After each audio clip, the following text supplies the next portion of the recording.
Bila baru dapat kereta, mesti ada macam-macam benda korang nak pasang dekat kereta korang kan. Android player, speaker, anti-subwoofer, macam-macam lah. Tapi yang paling penting kalau korang nak audio yang sedap, korang kena pasang DSP.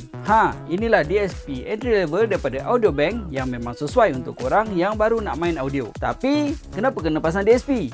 DSP adalah satu device yang boleh menyelesaikan masalah stereo yang tak balance.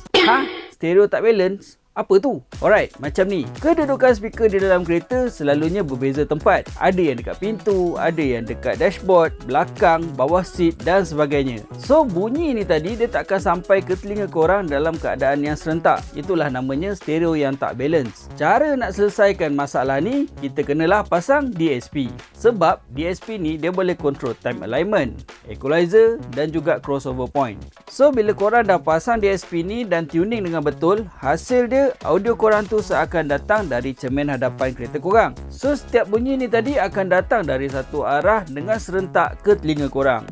Barulah bunyi audio tu sedap. Alright, untuk DSP Audiobank ni, ia merupakan entry level DSP dengan 4 channel high level input dengan 6 channel low level output. Selain daripada dapat signal input dari head unit, DSP ni juga boleh support input dari Bluetooth dan juga optical.